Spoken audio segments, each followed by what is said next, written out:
I never imagined my life would become a nightmare wrapped in love. 13 years ago, my daughter Jessica dropped her 3 little kids on my porch in the pouring rain and vanished without a word. I raised them, Ethan, Mia, and Noah, as my own. I wiped their tears, cheered at soccer games, framed their artwork, and built them a home filled with pancakes and bedtime stories. They called me Mom. Then, out of nowhere, she came back. Not with apologies, but with police officers and accusations of kidnapping my own grandchildren. The courtroom battle that followed exposed secrets, lies, and a shocking motive that shattered everything. This is the true story of the day my family almost got torn apart forever, and how we fought to stay together. The rain came down in sheets that October evening, the kind of Georgia rain that turns the whole world gray and muffles every sound except the drumming on the roof. I was in the kitchen, wiping down the counters after a long shift at Piedmont Hospital, when the doorbell rang. Not a polite knock, 3 sharp, impatient presses. I remember thinking it was probably one of the neighbor kids selling popcorn or cookies again. I dried my hands on a dish towel and opened the door. There she was, Jessica, my only daughter, 29 years old, standing on my porch like a ghost who'd forgotten how to haunt properly. Her dark hair hung in wet ropes around her face, mascara streaked down both cheeks, lips trembling. Behind her, 3 small figures huddled under the overhang. Ethan, 5, clutching the strap of a too big backpack.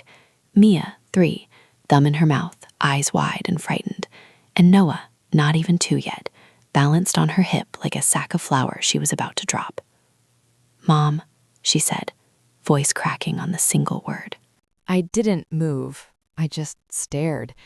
It had been almost 4 months since I'd last seen her. Thanksgiving the year before, when she'd shown up high as a kite, argued with me about money, and stormed out before dessert. After that, the calls had dwindled to once every few weeks, then once a month, then nothing. Radio silence. I'd stopped leaving voicemails because they felt pathetic. "What are you doing here?" I asked, softer than I meant to. She shifted Noah's weight and pushed past me into the foyer without being invited. The kids followed like ducklings dripping rainwater onto the hardwood. Ethan's sneakers squeaked. Mia's coat was soaked through. I could see her little shoulders shaking. "I need a favor," Jessica said. She set Noah down. He immediately grabbed my leg and buried his face against my knee. I crouched instinctively, smoothing his damp curls. He smelled like baby shampoo and wet dog. "What kind of favor?" I asked, already knowing I wouldn't like the answer. She wouldn't look at me. She kept her eyes on the floor, on the puddle forming under her boots. "I need you to watch them, just for a couple days, 3 tops. I'm in some trouble. Bad trouble, and I have to handle it. I'll be back Friday, promise." "Trouble?" My stomach twisted. "What kind of trouble, Jessica?" She shook her head. "You don't want to know. Trust me." "I think I do want to know if I'm about to take temporary custody of 3 babies whose mother is running from something." She finally met my eyes then, and what I saw there scared me more than anything. Not anger, not defiance. Exhaustion. The kind that comes from running so long you forget why you started. "I'm not running," she said quietly. "I'm fixing things, for once. I just need a few days to get straight. There's a program in Macon, 90 days inpatient. They're holding my bed, but I have to get there tonight or I lose it. I can't take them with me. They won't let kids in." I looked at the children. Ethan was staring at the floor, kicking the edge of the rug with his sneaker. Mia had started to cry silently, fat tears rolling down her cheeks. Noah was still glued to my leg, tiny fingers twisting in the hem of my scrubs. "You're leaving them here and disappearing?" I said. My voice sounded far away, like it belonged to someone else. "Not disappearing. I'll call. Every day. I'll be back Friday. I swear, Mom." She reached into the duffel bag she dropped by the door and pulled out a wrinkled manila envelope. "Birth certificates, shot records, insurance cards. Everything's in here. There's some clothes, a couple toys, diapers for Noah. It's all they need for a few days." "A few days?" I repeated. She nodded too fast. "Friday. I'll be here Friday afternoon. We'll talk then. I'll explain everything. I wanted to scream at her. I wanted to grab her by the shoulders and shake her until the truth fell out. But the kids were watching. So instead, I said very calmly, "You're asking me to lie to them, to tell them Mommy's coming back in 3 days when you might not." "I will come back," she snapped. Then softer, "I have to. They're all I've got." I looked down at Noah, who had started sucking his thumb again, eyes glassy with fatigue. Then at Mia, who was now clinging to Ethan's leg. Then at Ethan himself, my serious little grandson who already looked like he carried the weight of too many broken promises. "Okay," I said. The word tasted like ash. "I'll keep them. But you call me tomorrow morning. You let me know you're safe. And if you're not here Friday, Jessica Marie Hayes, so help me God." "I will be," she cut in. She knelt down, pulled each child into a quick, fierce hug. Ethan stiffened. Mia whimpered. Noah reached for her, but she was already standing again. She looked at me one last time. "Thank you, Mom. I know I don't deserve it." "No," I said. "You don't." She turned and walked back out into the rain. No umbrella, no coat. Just the slam of a car door somewhere down the street, an engine starting, tires hissing on wet asphalt. Then silence. I closed the front door, locked it, turned around. 3 small faces stared up at me. Ethan spoke first, voice small. "Is Mommy coming back soon?" I swallowed hard, forced a smile I didn't feel. "She's gonna try, sweetheart. In the meantime, how about we get you guys into some dry pajamas and make hot chocolate? Sound good?" Mia nodded slowly. Noah just yawned. I carried Noah upstairs, Ethan and Mia trailing behind me like lost puppies. In the guest bedroom, I pulled out the trundle bed I'd bought years ago, just in case. I changed Noah's diaper, found an old onesie that still fit, tucked him in with his stuffed giraffe. Ethan and Mia climbed onto the big bed together, still in their damp clothes until I convinced them to change. By the time I came back with 3 mugs of hot chocolate, extra marshmallows for Mia, the kids were already half asleep. I sat on the edge of the mattress, watching their breathing even out. I didn't sleep that night. I sat in the rocking chair in the corner of the guest room, phone in my hand, refreshing the screen every few minutes. No texts, no calls. At 2:17 a.m., I dialed her number for the 20th time, straight to voicemail. "Jessica," I whispered into the recording, "you better be telling the truth, because if you're not, if you leave these babies here and don't come back, I don't know what I'll do, but I know I won't let them suffer for your mistakes, not anymore." I hung up. Outside, the rain kept falling. Friday came. She didn't. The first week felt like walking on quicksand. Every morning I woke up expecting Jessica's car in the driveway, her knock at the door, her voice calling out, "I'm back," like nothing had happened. By day 3, the silence had teeth. I stopped checking the front window every hour and started making lists instead. Groceries, school enrollment forms, pediatrician appointments. Survival mode kicked in the way it does when you're a single mother all over again. Only this time the babies weren't mine by birth, and the clock was ticking on a promise that might never be kept. Ethan was the easiest to read. At 5, he already understood more than he should. The second night, after I'd tucked them in and turned off the light, I heard him crying into his pillow. Not loud sobs, just quiet, hiccuping breaths. I sat on the edge of the trundle bed and rubbed his back in slow circles. "You okay, buddy?" He turned his face toward me, cheeks wet. "Mommy said Friday. It's past Friday." I swallowed the lump in my throat. "I know. Sometimes grown-ups have to take longer to fix things, but you're safe here, I promise."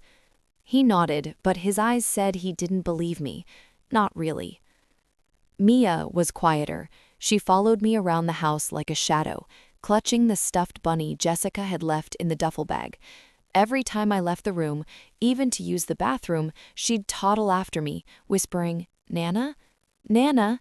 as if saying my name would keep me from vanishing too. I started carrying her on my hip more than I probably should have for a 3-year-old, but the weight of her felt like an anchor. Noah was still in the blissfully ignorant toddler stage. He called me Nana from day 1, but by the end of the first month, it slipped into Nana Mom without either of us correcting it. He'd wake up at 3 a.m. screaming for mama, and I'd rock him in the glider until his sobs turned to snores against my shoulder. I bought a white noise machine, blackout curtains, a crib I could barely afford. My savings account looked like a war zone. I called Child Protective Services on day 10, not to report Jessica, though part of me wanted to, but to figure out what my legal standing was. The caseworker who came out was a tired woman in her 50s named Carla. She sat at my kitchen table drinking bad instant coffee while the kids played in the living room. "You've got de facto custody right now," she explained. "She left them with you voluntarily. No court order says otherwise. But if she comes back and wants them, she can petition family court. Abandonment has to be proven over time, usually 6 months to a year of no contact, no support. You're in a gray area." "Gray area," I repeated. "That's comforting." Carla gave me a sympathetic look. "File for emergency temporary guardianship. It'll give you more protection. Medical decisions, school enrollment, that kind of thing. I can walk you through the paperwork." I did it that week. The forms were endless. Proof of income, background checks, home visit. I sold my mother's gold necklace to cover the filing fees. The judge granted temporary guardianship within a month, long enough for me to breathe, short enough to remind me this could all be temporary. Work was another beast. I was a registered nurse on the surgical floor, pulling 12-hour shifts. Daycare wasn't an option, not with 3 kids and my paycheck already stretched thin. I switched to nights so I could be home during the day. My body hated me for it. I lived on coffee and adrenaline, napping in 20-minute bursts while Noah napped and the older 2 watched PBS Kids. The first Christmas without her was brutal. I decorated anyway.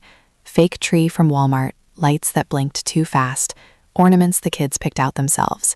Ethan wanted a soccer ball. Mia asked for glitter pens. Noah just pointed at anything shiny. Santa came, wrapped gifts from the dollar store mostly, but I made sure they each had one big thing. Ethan got new cleats. Mia got a princess art set. Noah got a wooden train set that made choo-choo noises. Christmas morning, they tore into the paper like it was the best day of their lives. I filmed it on my phone, tears blurring the screen. Later, when they were playing, I sat on the couch and stared at the empty spot where Jessica should have been. I whispered to the empty air, "You're missing this. You're missing everything." By spring, the house started feeling like ours. I sold my 2-bedroom condo in the city, small, overpriced, full of memories of raising Jessica alone, and bought a 3-bedroom ranch in a quiet subdivision outside Marietta. It had a fenced backyard, a swing set the previous owners left behind, and enough space so no one had to share a room forever. The mortgage was terrifying, but the kids had grass to run on and a tree to climb. Ethan started kindergarten that August. I walked him to the bus stop the first day, holding his hands so tight my knuckles went white. He looked up at me with those big hazel eyes, Jessica's eyes, and said, "Nana, Mom, will you be here when I get back?" "Always," I told him. He believed me. Mia learned her ABCs on my lap every evening after dinner. We'd sit at the kitchen table with flashcards and goldfish crackers. She'd trace the letters with her finger, tongue poking out in concentration. When she got them all right, I'd cheer like she'd won the lottery. She started calling me Mommy by accident one night, then froze, eyes wide, like she'd broken a rule. I knelt down to her level. "It's okay, baby. You can call me whatever feels right." She hugged me so hard I almost couldn't breathe. Noah potty trained himself at 3.5, mostly because he wanted to be like his big brother and sister. He'd run through the house naked from the waist down, yelling, "Aye, big boy." I laughed until I cried. I documented everything. Every doctor visit, every report card, every scraped me with a Band-Aid and a kiss. I took thousands of photos, birthday parties, first lost tooth, Halloween costumes. I kept a journal too, the kind with a lock, where I wrote the hard things. The nights I cried myself to sleep, wondering if Jessica was dead in a ditch somewhere. The guilt that twisted in my gut every time one of the kids asked about her. The fear that Mommy's away working on something important. She loves you very much. When she's ready, she'll come see us. They stopped asking after a while. I didn't date, not seriously. A few coffee meetups with men from work or church, but nothing stuck. How do you explain 3 kids who aren't yours, but are yours in every way that counts? How do you say, I'm raising my grandchildren full time because their mother vanished and I'm terrified she'll come back and break their hearts again? So I didn't. My world shrank to the four of us. School drop-offs, soccer practice, dance class for Mia, library story time, grocery runs where Noah rode in the cart like a king. I learned how to braid hair, how to coach a 5-year-old through a penalty kick, how to make mac and cheese from scratch because the Baxed kind gave Ethan stomach aches. I loved them so hard it hurt sometimes. And somewhere in the back of my mind, a quiet voice kept whispering, "She left them. You saved them. Don't ever let anyone take that away." But even then, I knew the truth. Nothing stays quiet forever. Time has a funny way of softening the sharp edges of worry. One day you're counting the hours since your daughter vanished, checking the front porch for footprints that aren't there. And the next, you're realizing it's been 6 months, then a year, then 3.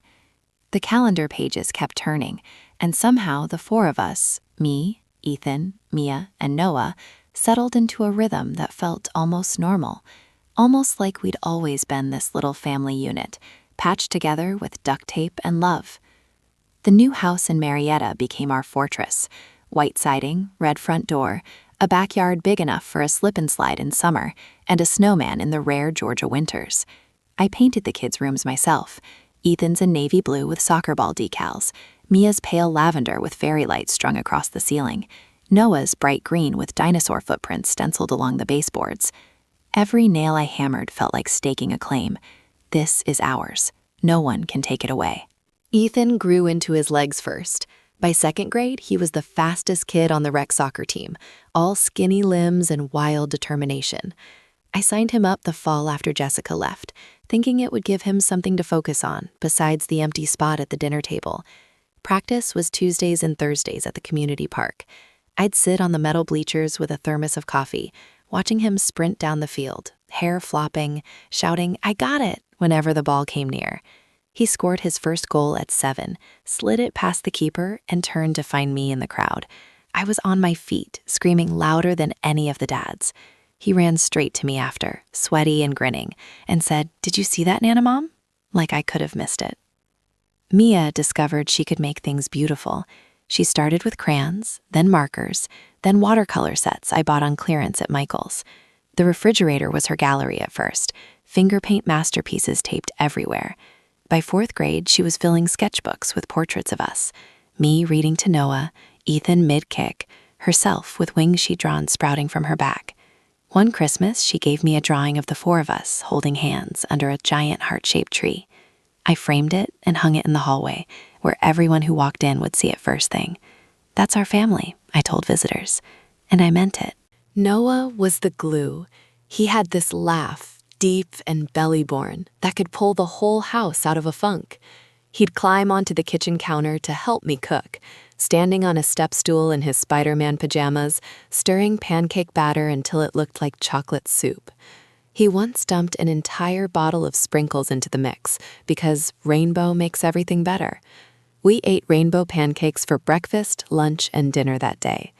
He started calling me Mom full-time around age 4, no hesitation. I never corrected him. Why would I? The word felt right coming from his mouth. School years blurred together. Back to school shopping at Target, new backpacks, pencil cases, the annual fight over whether Ethan really needed the $80 sneakers all the cool kids had. Parent-teacher conferences where teachers said things like, "Ethan is a natural leader, and Mia has such a creative spirit, and Noah is the class comedian." I'd sit there nodding, proud and terrified at the same time, because every compliment felt like proof I was doing something right. Holidays were ours to reinvent. Halloween, Ethan as a zombie soccer player, Mia as a woodland fairy, Noah as whatever cartoon character was trending that year.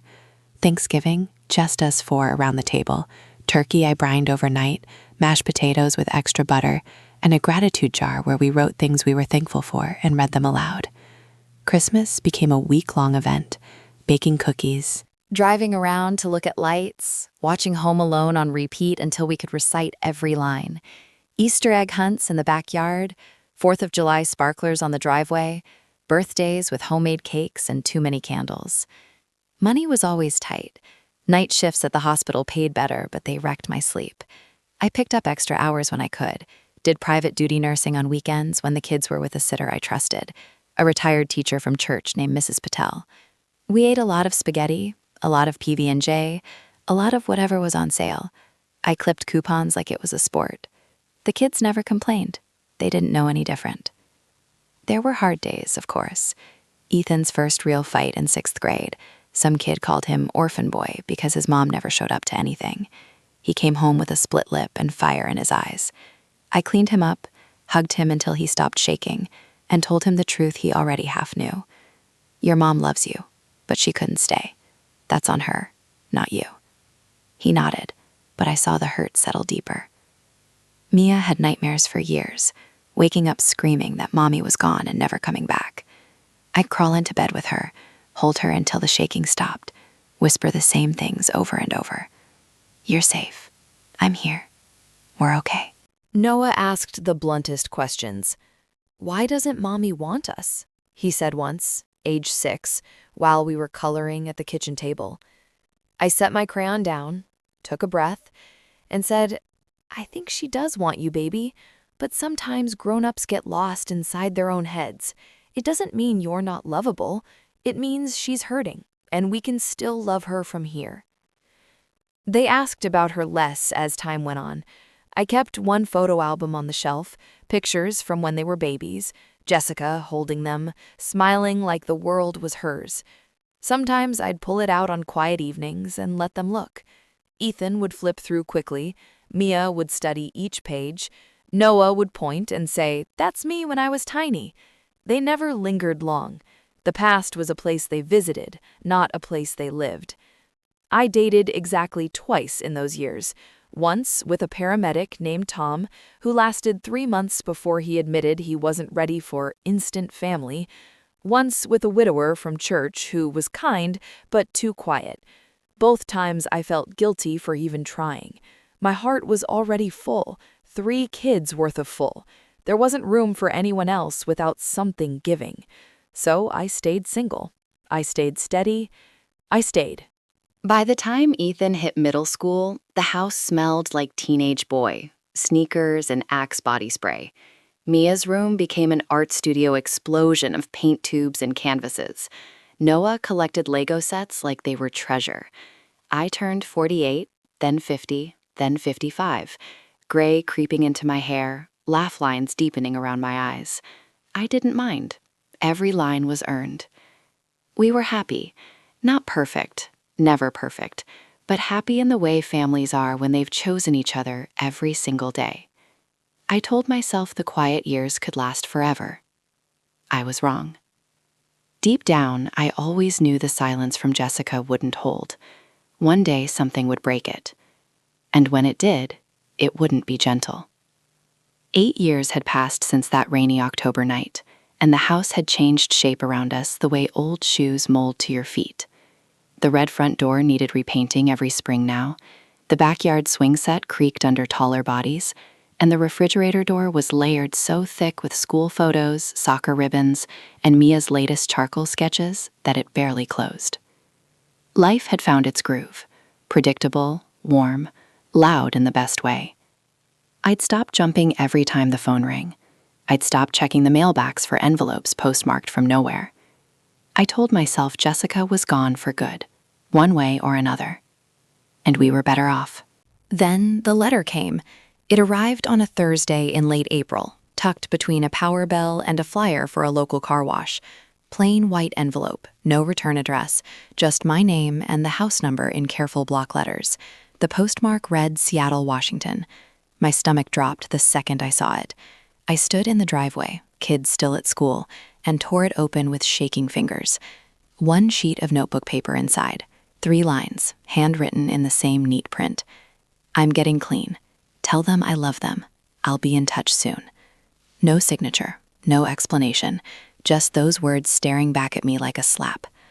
I read it 3 times, then folded it back into the envelope and shoved it into my purse like it was burning my skin. My first instinct was to call the police, but what would I say? My daughter, who abandoned her kids 8 years ago, sent me a vague note from the other side of the country. They'd laugh me off the phone. My second instinct was to burn it, pretend it never happened, keep the quiet years rolling. But I couldn't. That night, after the kids were asleep, Ethan sprawled across his bed with headphones on, Mia curled under her quilt with sketchbook still open, Noah's fingering softly in the room that still smelled faintly of baby powder. I sat at the kitchen table with a cup of chamomile I didn't drink. I pulled the letter out again, smoothed it flat, studied the handwriting. It was hers. I recognized the little loop on the E in love, the way she pressed harder on the downstrokes. She'd always done that when she was trying to sound serious. I cried then. Not loud, not dramatic, just quiet tears that dripped onto the paper and blurred the ink. Part relief, she was alive. Part rage, how dare she drop back into our lives with 6 words after 8 years of silence. Part terror, what if soon meant tomorrow? What if she showed up at the door demanding her kids back like she'd only stepped out for milk? I wrote back the next morning. I used plain stationery from the dollar store, sat at the same kitchen table while the coffee maker gurgled. My hand shook so badly the first draft looked like a child's scrawl. I tore it up and started over. Jessica. The kids are safe. They're happy. They're loved. If you're really getting clean, I'm glad. But 8 years is a long time. They don't know you anymore. Not the way a child should know their mother. If you want to be part of their lives, you need to prove you're stable. Send proof you're in treatment. Give me a way to reach you that isn't a mystery. Until then, I won't tell them anything. They've already lost enough. I signed it simply, Mom. I drove to the post office on my lunch break, paid extra for tracking, and sent it to the P.O. box listed in the corner of her envelope. Then I waited. Weeks passed. Nothing. May turned into June. Ethan finished 7th grade with straight A's and a trophy for most improved player. Mia's art teacher entered one of her pieces in the county fair. She won 2nd place and a blue ribbon she taped to her bedroom door. Noah graduated kindergarten in a tiny cap and gown, waving at me from the stage like he was accepting an Oscar. Life kept moving forward, loud and bright. But every time I checked the mail, my heart stuttered. By July, I started having the dreams. In them, Jessica stood on the porch in the same soaked clothes from that first night. She held out her arms for the kids, but when they ran to her, she vanished like smoke. I'd wake up gasping, sheets tangled, convinced I heard a car idling outside. I'd creep to the window, peer through the blinds, nothing but empty street and sodium streetlights. I'd tell myself it was stress, hormones, too much caffeine. I was 53 now. Night sweats and anxiety were par for the course. Then, Ethan came home from soccer practice one evening in August, face flushed, eyes wide. "Nana Mom, there was a lady watching us today." I froze with the spaghetti sauce spoon halfway to my mouth. "What lady?" "At the field. She was sitting in the bleachers but not cheering or anything, just staring. She had dark hair, sunglasses. When practice ended, she left fast. I think she was looking at me." My pulse hammered in my ears. "Did she say anything? Come near you?" He shook his head. "No, but it felt weird, like she knew me."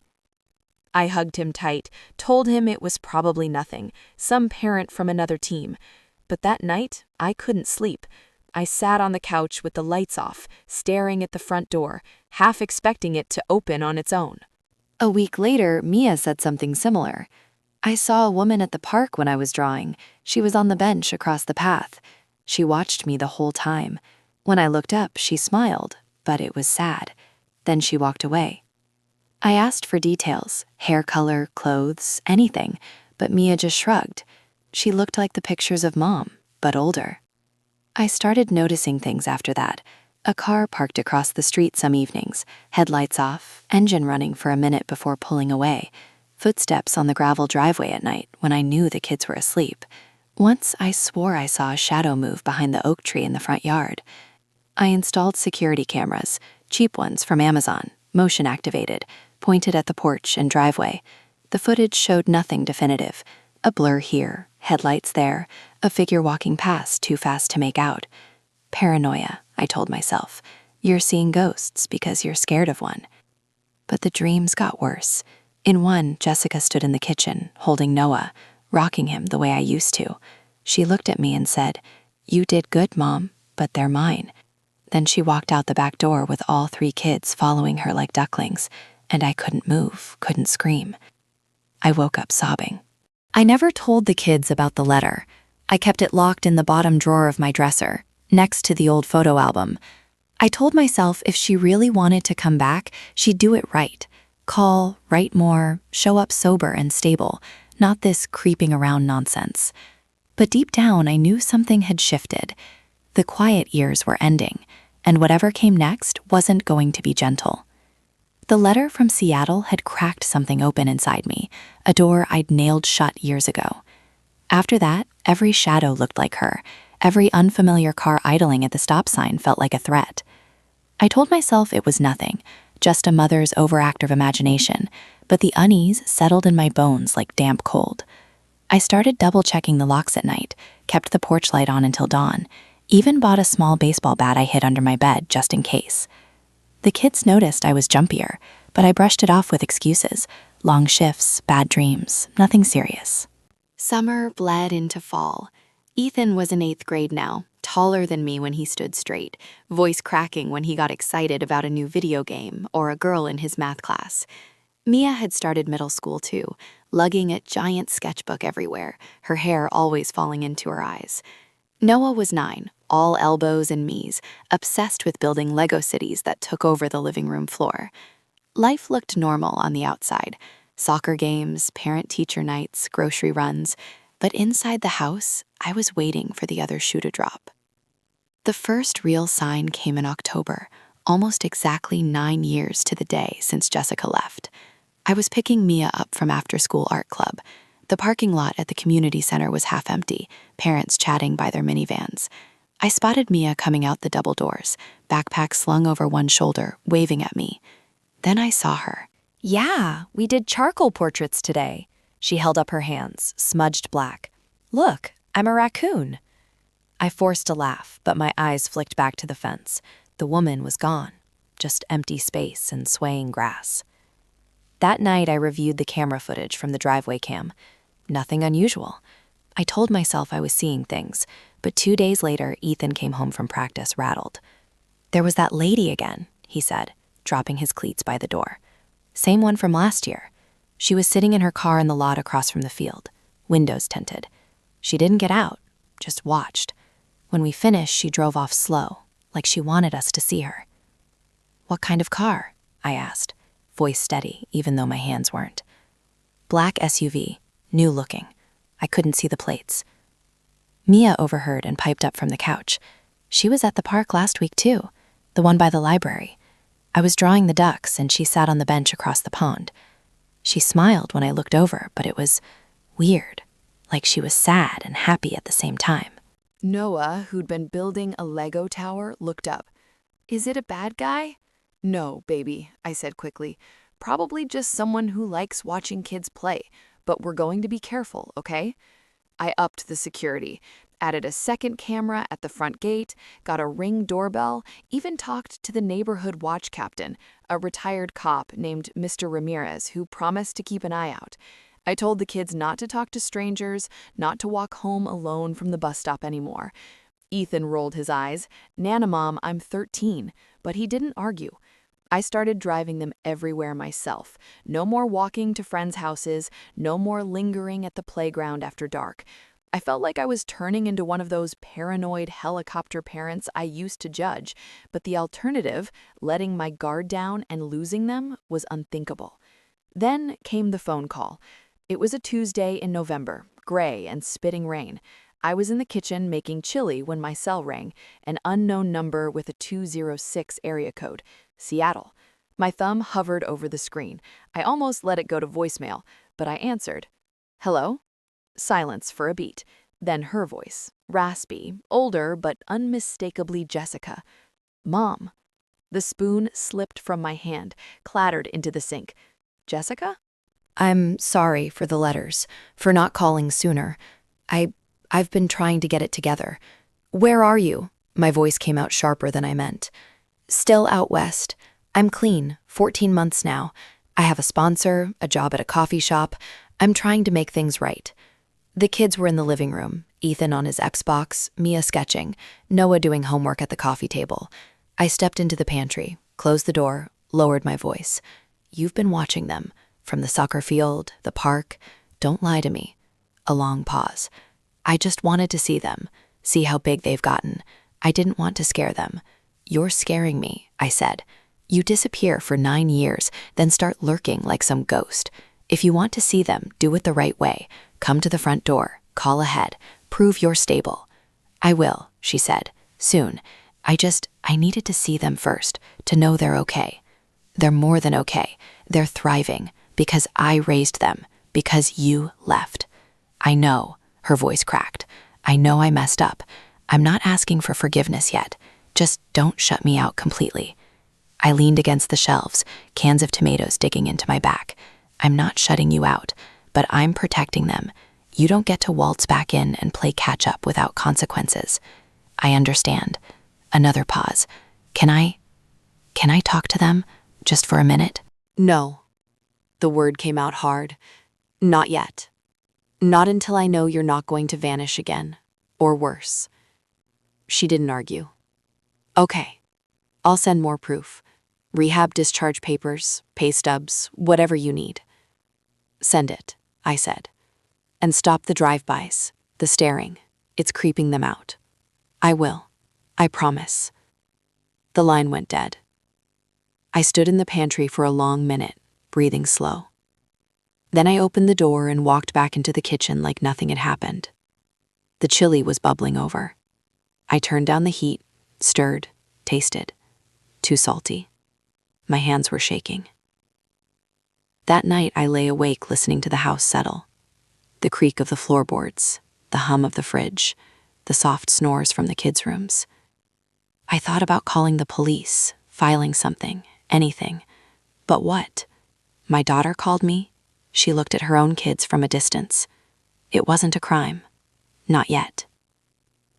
The next morning I checked the mail. No letter, no package, just junk and bills. But 2 nights later, around 11 p.m., I heard it. A car idling outside. Low rumble, headlights off. I crept to the living room window, peered through the blinds. Black SUV, parked across the street, engine running. No one visible inside. I watched for 5 full minutes. Then the lights flicked on, and it pulled away slowly, taillights disappearing around a corner. I didn't sleep after that. The shadow had returned, and it wasn't leaving quietly. The Saturday morning started like any other in our little Marietta house. Sunlight slanted through the kitchen blinds, painting stripes across the counter where Noah, now 12 and still obsessed with food, was attempting pancakes. He'd cracked eggs into a bowl with dramatic flair, shells and all, and was whisking like he was on a cooking show. Mia sat at the table in her favorite oversized hoodie, charcoal pencil flying across a sketch pad, drawing what looked like a dragon curled around a city skyline. Ethan, 15 and perpetually glued to his phone, lounged on the couch in the living room, scrolling through soccer highlights with one AirPod in. I was pouring orange juice when the doorbell rang. 3 firm knocks, official sounding. I set the carton down, wiped my hands on a dish towel, and walked to the door, thinking it was probably the neighbor complaining about Noah's basketball bouncing too loud again. 2 uniformed officers stood on the porch, Cobb County PD patches on their sleeves, badges glinting in the morning light. Behind them, half hidden in the shadow of the oak tree, stood Jessica. She looked different, thinner, sharper around the edges. Her hair was dyed a deep auburn now, cut in a sleek bob that framed her face. She wore a navy blazer over jeans, like she dressed for court instead of a family reunion. No makeup, but her eyes were clear, steady. She met my gaze without flinching. My mouth went dry. "Can I help you?" The taller officer, a black man with a calm, practiced voice, spoke first. "Ma'am, are you Eleanor Hayes?" "Yes. We're here regarding a report of parental kidnapping. Jessica Hayes claims you have been unlawfully withholding her minor children, Ethan, Mia, and Noah Hayes, from her lawful custody." The words hit like ice water. I actually laughed, a short, shocked bark, because it was so absurd it almost sounded rehearsed. "She left them here 9 years ago," I said, voice rising despite my effort to stay calm. "Walked out that door on a Tuesday night in October and disappeared. No calls, no money, no contact. I raised them. I'm their legal guardian, temporary, then permanent by court order after abandonment was established." Jessica stepped forward then, close enough that I could smell her perfume, something clean and expensive, not the cheap vanilla body spray she used to wear. Her voice was soft, almost gentle, but every word felt calculated. "I was in a very dark place back then, Mom. Addiction. I couldn't be the mother they needed. I went to rehab multiple times. I got clean. I rebuilt my life. I never signed away my parental rights. You never had full legal custody. You've been keeping my children from me for nearly a decade." The kids had heard the voices. Ethan appeared in the hallway first, phone forgotten in his hand. Mia slid off her chair, sketchpad abandoned. Noah peeked around the kitchen doorway, spatula still dripping batter. "Mom," Ethan said. His voice cracked on the word, not from puberty this time, but from something deeper. Jessica's eyes filled instantly, perfect, glistening tears. "Ethan, oh my God, look at you. You're so tall." He didn't move. None of them did. The second officer, a white woman with short blonde hair, stepped forward. "Ma'am, we need to take you in for questioning. This is a serious allegation. We'll need to speak with the children as well, but we can do that here or at the station with a guardian ad litem present." "You're arresting me?" I asked, incredulous. "Not yet," the first officer said, "but we have to follow procedure. Ms. Hayes has filed an emergency petition for custody and provided documentation. We're obligated to investigate." Jessica reached out a hand toward the kids. "Babies, it's me. Mommy's here. I'm so sorry I was gone so long. I'm better now. I want us to be a family again." Mia shrank back against the wall. Noah dropped the spatula. It clattered on the tile. Ethan's face went white, then red. "You left us," he said, low and furious. "You didn't even call on my birthday, not once." Jessica flinched like she'd been slapped, but she recovered fast. "I know. I was sick, but I'm here now. I have a home in California, a good job, a husband who wants to help raise you. We can start over." "Husband?" I echoed. She nodded, chin lifting. "His name is Daniel. He's a partner at a law firm in San Diego. He's been wonderful. He wants to give the kids everything they deserve." Everything they deserve. The words twisted in my gut. I looked at the officers. "You're taking her side after what she did?" "We're not taking sides," the female officer said. "We're enforcing the law. Parental rights don't expire because of absence. If she can prove she's fit now, the court decides." They asked me to step outside. I looked back at the kids. "Stay here. Don't go anywhere with anyone until I say so. Call Mrs. Patel if you need to. I'll be back soon." Ethan nodded, jaw tight. Mia started crying silently. Noah just stared, wide-eyed. They cuffed me in front of my own house. Not tight, but the metal was cold against my wrists. Neighbors were already peeking through curtains. Mrs. Ramirez across the street stood on her porch, phone in hand, like she was ready to record. I kept my head up, but inside, I was screaming. The ride to the station was quiet. I sat in the back of the cruiser, watching Marietta slide past. Strip malls, churches, the park where we used to picnic. At the precinct, they took my prints, my mugshot, sat me in a small interview room that smelled like bleach and old coffee. A detective, mid-40s, tired eyes, name tag reading Martinez, came in with a file. "Mrs. Hayes, your daughter alleges you've alienated the children against her, prevented contact, and refused to allow visitation. She says she's been searching for them for years, but you blocked her." "She never tried," I said. "Not once. No calls, no letters until last year. And even then it was cryptic. She's been watching the house, following them to soccer, to the park. That's not searching, that's stalking." He made a note. "She has photos of the children as infants, school records she obtained recently, proof of rehab completion, employment verification. She's married, stable address. She claims she was too ashamed to reach out sooner. And I have 13 years of raising them, I shot back. Medical records, report cards, guardianship papers, witnesses who'll testify she abandoned them. She left with a duffel bag and a promise to be back Friday. She never came. Martinez leaned back. This will go to family court. A judge will decide temporary placement while it's investigated. But right now, she's their biological mother. The law starts there. They let me make a call. I phoned my lawyer, Sarah Klein, the same woman who'd helped me get guardianship years ago. She was furious. Don't say anything else. I'm on my way. They can't hold you without charges, and this isn't criminal, it's civil. They're bluffing to pressure you. They released me on my own recognizance 2 hours later. No charges. Yet. But when I walked out the front doors, Jessica was waiting in the parking lot, leaning against a black Lexus SUV, the same one I'd seen idling outside my house. She didn't approach, just watched me get into my car. Her expression was calm, almost serene, like she'd already won. I drove home shaking. The kids were waiting on the porch steps. Ethan stood in front, arms crossed. Mia and Noah pressed against him like bookends. When I got out, they ran to me. Hard, desperate hugs that nearly knocked me over. "We're not going with her," Ethan said into my shoulder. "Never." I held them tighter. "I know, baby, I know." But inside, terror clawed at me. Because Jessica hadn't come back for forgiveness. She'd come back with a plan, and police, and a rich husband who wanted his family. The quiet years were over. The war had just begun.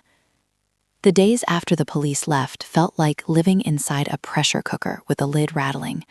I came home from the station to find the kids still on the porch steps, huddled together like they were waiting for a storm to pass. Ethan stood up first, fists clenched at his sides. "They took you in handcuffs," he said, voice low and dangerous for a 15-year-old, in front of the whole neighborhood.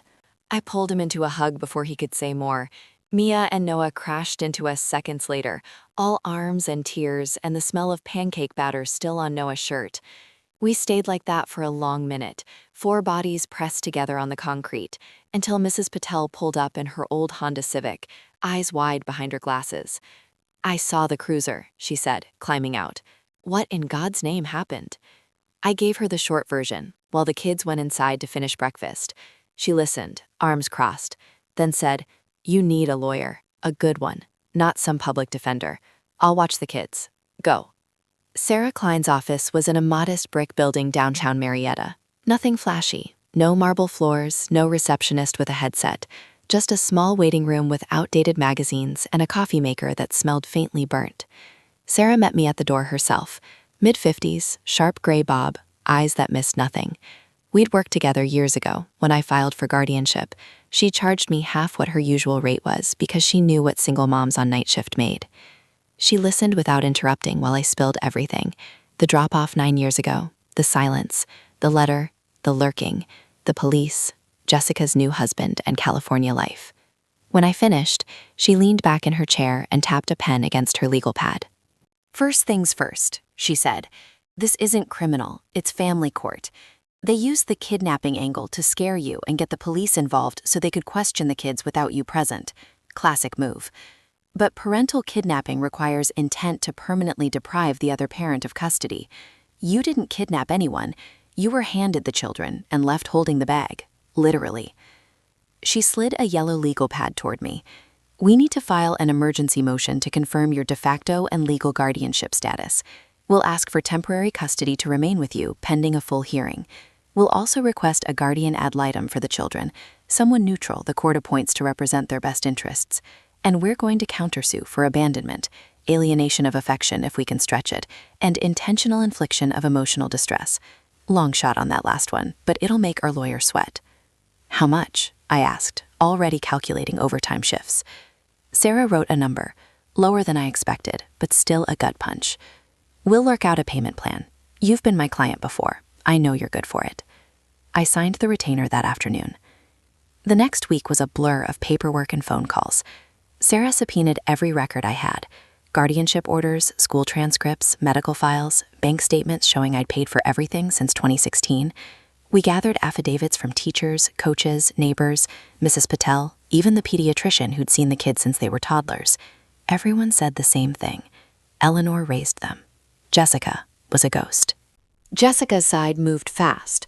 Her lawyer, a slick-named partner from a San Diego firm called Hargrove and Associates, filed an emergency motion for immediate custody transfer. They claimed I was alienating the children by refusing contact, that Jessica had reformed and posed no risk, that the kids deserved to be with their biological mother and her stable, affluent household. They attached glossy photos, Jessica in a sunlit kitchen with Daniel, tall, silver-haired, expensive lodge, the three of them at a beach house in La Jolla, even a picture of a bedroom they'd supposedly decorated for the children. The judge set an emergency hearing for 10 days out. In the meantime, the kids stayed with me under the existing guardianship order, but Jessica got supervised phone calls, court-ordered, 10 minutes each, twice a week. The first call was brutal. I put the phone on speaker in the living room so I could monitor. Jessica's voice came through warm, practiced. "Ethan, baby, it's Mom." He stared at the phone like it might bite. "Yeah, I've missed you so much. Tell me about school, soccer, everything." He crossed his arms. "Why now, after all this time?" A pause. "I was sick, honey, really sick. But I'm better. I want to make it up to you." "You left us," he said flatly. "Nana Mom didn't. She stayed." The line went quiet. Then Jessica tried Mia. "Mia Bug? I remember how much you loved drawing. Do you still draw?" Mia's voice was small. "Yes. I'd love to see your picture sometime. Maybe you could send me one?" Mia looked at me. I nodded slightly. "Don't be rude, but don't promise anything." "Maybe," she whispered. Noah was the hardest. When Jessica said, "Hi, sweet boy," he burst into tears and ran to his room. I ended the call early. After that, the kids refused the next 2 calls. Sarah advised me not to force them. The court can't make them talk if they don't want to. It'll show the judge their feelings are genuine. Jessica's lawyer pushed harder. They requested psychological evaluations for all of us. They subpoenaed my phone records, looking for proof I'd blocked her number. I hadn't. She'd never called until last month. They even tried to get the kids removed temporarily to foster reunification. The judge denied that one outright, said the children's stability came first. I barely slept. Night shifts at the hospital, then court prep, then trying to keep the kids' routine normal. Ethan stopped talking much, just slammed doors and stared out windows. Mia drew darker pictures, storm clouds, broken chains, empty chairs. Noah started wetting the bed again, something he hadn't done since he was sick. One evening, after a long day, I found Ethan in the backyard, sitting on the old swing set, knees to his chest. I sat beside him on the grass. "You okay?" He shook his head. "What if the judge says we have to go? What if they take us to California?" I reached up, squeezed his hand. "They won't. We have 9 years of proof on our side. You're old enough that the judge will listen to what you want, and you want to stay here, right?" He nodded fiercely. "I don't even know her. She's a stranger. She left us like we were nothing." "You're everything to me," I said, "and to each other. That's what matters." He leaned his head on my shoulder. For the first time since the police came, he cried, quiet, angry tears. I held him until the streetlights came on. The guardian ad litem came the following week, a soft-spoken woman named Rebecca Torres, late 30s, carrying a leather notebook. She interviewed each kid separately in the living room while I waited in the kitchen. Afterward, she met with me. "They're terrified of losing you," she said, "Ethan especially. He's articulate, protective. Mia's anxious but creative. She drew me a picture of your house with all 4 of you inside a heart. Noah just wants to know if he can still have pancakes on Saturdays." I laughed through tears. "He can have pancakes every day if he wants." Rebecca nodded. "I'm recommending temporary custody remain with you. Full hearing in 6 weeks. The evidence of abandonment is strong. Jessica's recent efforts are convenient given the timing." She didn't say more, but I heard it. The trust fund Ethan would inherit at 18 from my late husband's estate, $180,000 each for the kids. Jessica's sudden interest felt less like love and more like calculation. The battle had begun, and I wasn't losing my family without a fight. The weeks leading up to the full custody hearing felt like walking a tightrope over a canyon. Every day brought new subpoenas, new depositions, new ways for Jessica's lawyer to paint me as the villain. Sarah Klein was a machine, filing motions, prepping witnesses, digging through records like an archaeologist hunting for bones that could bury the other side. I kept working nights at the hospital because we needed the money, coming home at dawn to find the kids already up, eating cereal in silence, eyes red from another sleepless night.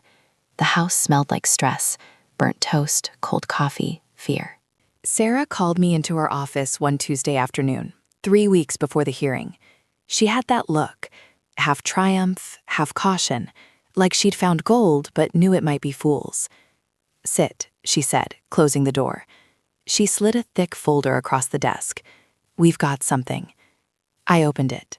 The first page was a printout of an email chain dated March 2017, 6 months after Jessica disappeared. The sender, Jessica Hayes. The recipient, a woman named Tara Wilkins, listed in the from field as an old high school friend who'd moved to Portland. The subject line read, "Done." The body was short. "T, I'm out, for good this time. The kids are with Mom, she can have them. I can't do this anymore. Tell no one, I'm starting over. Don't look for me. Love you, J." My hand shook as I read it again. Then again. "Where did you get this?" I whispered. Tara Wilkins saved every email Jessica ever sent her. She's been following the story, saw the news blip about the custody filing on a local Atlanta forum. She reached out to me last week, said she felt guilty for staying silent all these years. She printed the chain, notarized copies, and overnighted them. There's more. I flipped pages. Another email, 2 months later. Tara, he's gone too. The boyfriend. Took the last of the cash. I'm crashing on couches. Don't worry, I'm figuring it out. No kids, no strings. Feels free. And another from 2019. Got married. Quick thing in Vegas. He's nice enough. No kids talk. Good. Then 2022. Divorced. Again. Starting over in Seattle. Met someone new. Daniel. Rich. Stable. He wants kids someday. Maybe I can try again. But not the old ones. Too much history. The last one, dated 6 months ago. I'm going back for them. Daniel says it's time. They're old enough now. And there's money coming. Trust fund or something. We can give them a real life. Mom kept them from me long enough. I closed the folder. My throat felt tight. She knew about the trust fund. Sarah nodded. Ethan turns 18 in 11 months. The principal from your late husband's estate vests then. $180,000 per child, earmarked for education and housing. It's in the guardianship papers. Jessica's lawyer probably found out during discovery. Suddenly she's clean, married, stable, and ready to be mom of the year. Coincidence? The judge won't think so. I leaned back, staring at the ceiling tiles. Tara will testify? On the stand. She's flying in next week. She's terrified. Says Jessica was always good at playing the victim, but she's doing it. We've got her affidavit already. Plus, we pulled Jessica's criminal history. Sarah opened another file. Mugshots, restraining orders, check fraud charges from 2018 in Oregon, Jessica using a fake name to open accounts, writing bad checks for rent and groceries. Identity theft conviction in 2020, stole a coworker's credit card for $8,000 in Vegas shopping sprees. Probation, community service, restitution paid by Daniel, apparently. And this, Sarah said, sliding over a grainy photo from a Sacramento animal shelter report. 3 years ago, Jessica surrendered a golden retriever puppy she'd adopted 6 months earlier, claimed she couldn't handle the responsibility. Shelter flagged it as abandonment. Small thing, but it shows pattern. I laughed, a bitter, exhausted sound. She left a dog, and now she wants 3 kids. Sarah didn't smile. It's ammunition. We're building a narrative. Serial abandonment, financial motive, history of deceit. You're the constant, the rock, the one who stayed. We spent the next hour strategizing. Sarah wanted to lead with the emails, Tara on the stand reading them aloud, voice cracking for effect. Then the criminal records. Then my testimony. Every sacrifice, every birthday, every nightmare soothed. The kids' statements through the guardian ad litem would seal it. That night, I sat the kids down after dinner. No phones, no TV. Just us at the kitchen table. mugs of hot chocolate going cold. "I need to tell you something," I said. "Your mom, she sent some old emails to a friend years ago. In them, she said she was done, that I could have you, that she didn't want the responsibility." Ethan's jaw tightened. "She said that?" I nodded. "And there are other things. Bad checks. Lies. She left a dog once. The judge will hear all of it." Mia traced the rim of her mug with her finger. "Does that mean she never wanted us?" "Not never," I said carefully. "But not enough to stay. Not then. And now, part of why she's back might be money. There's a trust fund from Pop Pop that comes to you when Ethan turns 18. Big money. For college, houses, whatever you need. She found out. Suddenly, she's here." Noah frowned. "So she wants our money?" "Maybe," I said. "Or maybe she wants both. But we're going to show the judge the truth. You three get to tell your side too, through Rebecca, the guardian lady. You say what you feel. No one can make you go if you don't want to." Ethan looked at me hard. "I want to stay here, with you, with us. I don't care if she's my mom on paper. She's not my mom in real life." Mia nodded slowly. "Me too." Noah just climbed into my lap and buried his face in my neck. "Pancakes forever," he mumbled. I held him tight. Pancakes forever. The next morning, Sarah called with more. Jessica had posted on Instagram under a private account. Sarah's investigator had found it through mutual friends. Photos of beach sunsets, wine nights with Daniel, captions like "grateful for second chances," and "family is everything." No kids in any of them, not even a mention. But one post from last year, a throwback to her 20s, captioned, "Before life got complicated." Tagged location, Atlanta. The date lined up with when she first started lurking. We added those screenshots to the pile.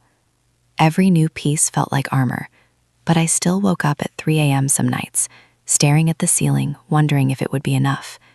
Jessica had money now, a fancy lawyer, tears on cue, a story of redemption that sounded good on paper. I had the truth, and 3 kids who called me mom. The hearing was coming fast, opening statements in 10 days. I started practicing mine in the bathroom mirror while the kids slept. Quiet words at first, then louder, stronger. "Your Honor, I didn't steal these children. Their mother handed them to me and walked away. For 9 years, I was their everything. If that's kidnapping, then lock me up. But if it's love, if it's family, then let us keep what we built." I said it until my voice stopped shaking. Because the twist wasn't just Jessica's past. It was that she'd come back not for them, but for what they were worth. And I'd be damned if I let her cash that check. The family courtroom in Cobb County smelled like old carpet, lemon cleaner, and nervous sweat. It was smaller than I expected. No grand marble columns, just wood-paneled walls, a raised bench, and rows of uncomfortable chairs that squeaked every time someone shifted. The judge, Honorable Margaret Ruiz, sat at the center. Late 50s, silver-streaked hair pulled into a neat bun, reading glasses perched on her nose. She looked tired but sharp, like someone who'd seen every version of family tragedy and still believed in second chances, until the evidence said otherwise. We filed in on a Monday morning in early June, Sarah Klein beside me in a charcoal suit, carrying a rolling briefcase stuffed with binders. Across the aisle, Jessica sat next to her lawyer, Daniel Hargrove, tall, silver-haired, expensive navy pinstripe, the kind of man who never lost in court because he could afford not to. Jessica wore a pale blue dress, modest neckline, hair soft around her face. She looked like the picture of quiet redemption. When our eyes met, she offered a small, sad smile. I looked away. The kids weren't in the room for opening statements. Rebecca Torres, the guardian ad litem, had them waiting in a side conference area with coloring books and snacks. The judge had already interviewed them privately the week before. Their words were sealed in her report, but Sarah had read it. She'd whispered to me in the hallway, "They're unanimous. They want you. They're scared of her. It's powerful." Judge Ruiz called the hearing to order. Jessica's side went first. Hargrove stood, voice smooth as polished stone. "Your Honor, My client, Jessica Hayes, is the biological mother of 3 minor children who were wrongfully withheld from her for nearly a decade by her own mother, Eleanor Hayes. Ms. Hayes suffered from severe substance use disorder during a dark period of her life. She sought treatment, multiple inpatient programs, and has maintained sobriety for over 2 years. She has rebuilt her life: stable marriage, steady employment, a home in San Diego prepared for her children. She comes not to punish, but to reclaim what is rightfully hers. The law presumes parental fitness, absent clear and convincing evidence to the contrary. The petitioner has no such evidence, only old wounds and resentment. He gestured toward Jessica. She admits her mistakes. She left the children in a safe place, with family, while she fought for her life. She never signed away her rights. She never abandoned them permanently. She was ill. Now she is well. She asks only for the chance to be their mother again. Jessica took the stand next. She cried on cue, perfect, silent tears that slid down her cheeks without smearing mascara. She spoke softly, voice trembling at all the right moments. "I was drowning," she said. "Addiction took everything, my judgment, my strength, my ability to be the mother they deserved. I left them with my mom because I knew she would keep them safe. I was ashamed. Every day I thought about calling, but I was terrified they'd hate me. I got clean in Seattle, then moved to California. I married a good man. We have a life ready for them. Schools, therapy if they need it, love. I just want my babies back." Sarah's cross-examination was surgical. "Miss Hayes," she began, "in March 2017, 6 months after you left your children with Eleanor, you emailed a friend saying, quote, 'The kids are with mom. She can have them. I can't do this anymore.' Do you recall that?" Jessica blinked. I was still struggling then. And in 2019, another email, 'No kids, no strings, feels free.' Correct? I was hurting. Sarah projected the emails on the screen for the judge. "And last year you wrote, 'There's money coming, trust fund or something. We can give them a real life.' You knew about the $180,000 per child inheritance vesting when Ethan turns 18. Convenient timing for your sudden return, wouldn't you say?" Jessica's tears flowed harder. "I love them. The money isn't why. But you mentioned it. You never mentioned them in your social media posts for years. No birthdays, no memories, just beaches and wine. Why is that?" "I was protecting them from my mess." Sarah moved on to the criminal record. Mugshots appeared on the screen. Jessica under different names, check fraud, identity theft. Jessica hung her head. "I paid restitution. I served probation. I changed." "And the dog?" Sarah asked. "The golden retriever you adopted and surrendered after 6 months because you couldn't handle the responsibility?" Jessica whispered, "I was still learning." "When my turn came, I walked to the stand on legs that felt like jelly. I swore the oath, sat, and looked straight at Judge Ruiz. I didn't steal my grandchildren.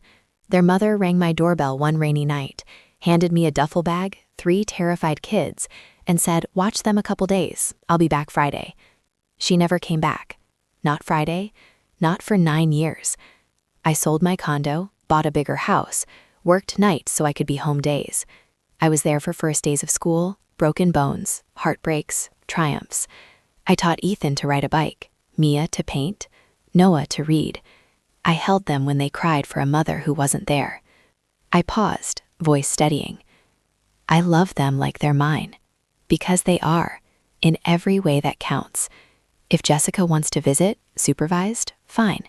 But to rip them from the only home they've known, to move them across the country to a stranger's house because she's better now and there's money on the table, that's not love. That's convenience." Sarah handed me tissues. I didn't need them. I was done crying. The kids spoke through Rebecca's report, read aloud by the judge herself. "Ethan, Nana mom raised us. She's our mom. The woman who left doesn't get to come back and take us away. I'm old enough to choose. I choose her. Mia, I'm scared she'll take us and we'll never see Nana mom again. I draw pictures of our house because it's safe. I want to stay safe." "I want pancakes on Saturdays with Nana Mom, and my room with the dinosaurs, and my brother and sister. Please don't make us go." The courtroom was silent when Rebecca finished. Hargrove tried rebuttal. Character witnesses from California, Daniel testifying about their beautiful blended family, but the judge's face had hardened. Closing arguments lasted 20 minutes. Sarah ended with the emails projected large. This isn't redemption. This is opportunism. The children have spoken. The evidence has spoken. Let them stay home. Judge Ruiz took a recess, then returned after 40 minutes that felt like 40 years. I've reviewed the evidence, the GAL report, the testimony, she said. Biological parenthood carries weight, but it is not absolute. Abandonment, de facto and prolonged, has been clearly established. No reasonable efforts to maintain contact for over 9 years. The timing of the petition, coinciding with the substantial trust fund vesting, raises serious questions about motive. She looked at Jessica. You have made progress. Congratulations on your sobriety, but progress does not erase the past. The children's best interests are paramount. They are bonded to their grandmother. They fear separation. Ethan, at 17, has a statutory right to have his preference considered heavily. He chooses to remain. The gavel came down. Temporary and permanent physical and legal custody remains with Eleanor Hayes. Jessica Hayes is granted supervised visitation, contingent on the children's willingness and a therapist recommendation. No relocation without further order. Petition for immediate custody denied. Jessica's face crumpled. Daniel put an arm around her, but she shook him off. She looked at me, really looked, for the first time since the hearing began. Not anger, not triumph, just loss. I didn't feel sorry for her. I felt sorry for the woman she could have been. Outside the courthouse, the kids waited on a bench. When we walked out, they ran. Ethan first, then Mia, Noah trailing. They crashed into me so hard I almost fell. We're staying? Noah asked, muscled against my shirt. We're staying, I said. Ethan looked over my shoulder at Jessica and Daniel getting into the Lexus. She's leaving? For now, I said. Mia took my hand. Can we go home and have pancakes? I laughed, the first real laugh in weeks. Pancakes forever. We walked to the car together, 4 of us, under a Georgia sky that had finally cleared. The showdown was over. But I knew, deep down, some scars don't fade. They just become part of the skin you wear every day. The courthouse steps felt different when we walked down them that afternoon. The Georgia sun was high and merciless, the kind that makes shadows sharp and sweat bead on your neck even in June. But the air tasted cleaner somehow, like the storm had finally broken and left everything washed new. Ethan walked on my right, shoulders squared like he'd grown an inch just in the last hour. Mia held my left hand, fingers laced tight through mine, her sketchpad tucked under her arm like armor. Noah skipped ahead a few steps, then doubled back to grab the hem of my blouse, tugging it every few feet as if to make sure I was still there. We didn't speak much on the drive home. The radio played low, some country station Ethan usually complained about, but no one turned it up or down. When we pulled into the driveway, the house looked the same. White siding, red door, swing set leaning a little to the left from years of kids climbing it. But it felt different. Solid. Ours. Unshakable. Inside, Noah ran straight to the kitchen. Pancakes? He asked, already pulling the mixing bowl from the cabinet. I laughed. The sound surprised me, loose and real. It's 3 in the afternoon, baby. Pancakes forever, Mia said quietly, echoing what we'd said on the courthouse steps. She set her sketch pad on the table and opened it to a fresh page. Her pencil moved before she even sat down. Ethan lingered in the doorway, hands in his pockets. She's really gone? For now, I said. The judge said supervised visits only if you want them, and you don't have to decide today, or tomorrow, or ever if that's what feels right. He nodded once, slow. Then he crossed the room and hugged me, hard, the way teenage boys do when they're trying not to show how much they need it. Thanks, Nana Mom, he whispered into my hair, for fighting. I held him until he pulled away, eyes shiny but dry. You fought too, I told him. All 3 of you did. That night we ordered pizza, extra cheese, pepperoni for Ethan, veggies for Mia because she'd decided she was mostly vegetarian this month, plain cheese for Noah because change was still scary. We ate on the living room floor in front of the TV, watching Home Alone for the 100th time. Noah coded every line Kevin says to the pizza guy. Mia laughed so hard she snorted. Ethan pretended to be too cool, but grinned every time Macaulay Culkin screamed.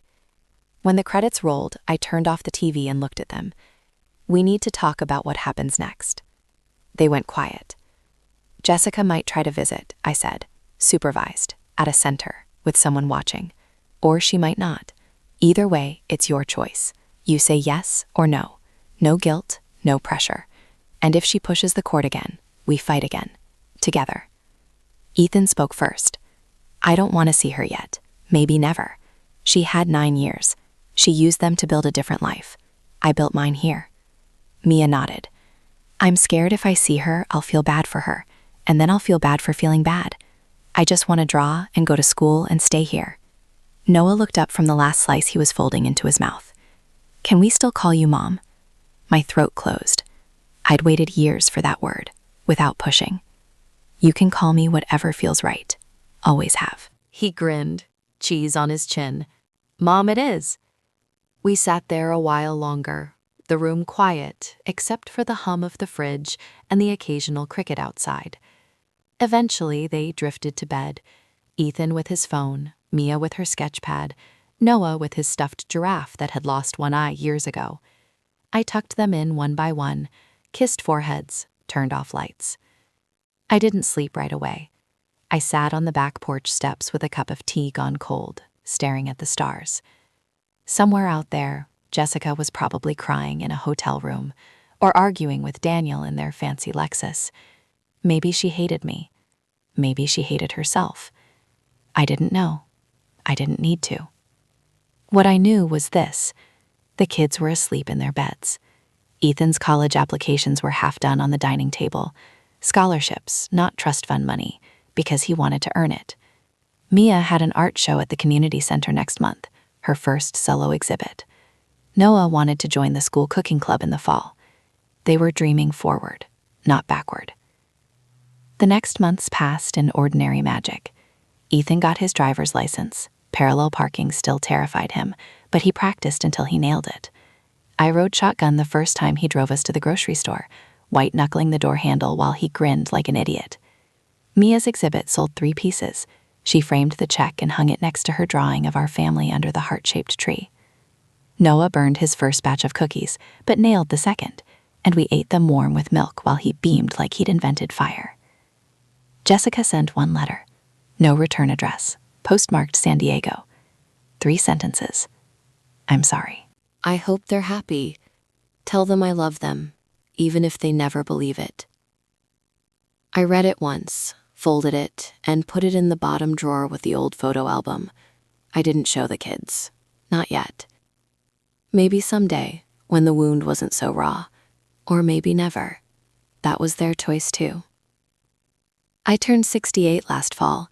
The kids threw me a surprise party in the backyard. Streamers on the swing set, a cake Noah decorated with crooked frosting letters that said, "Best Mom Ever." Ethan gave me a framed photo of the 4 of us at his high school graduation. Mia painted a portrait. Me in the kitchen, apron on, laughing while Noah helped stir something. Noah gave me a hug that lasted 2 full minutes, and a coupon book he'd made.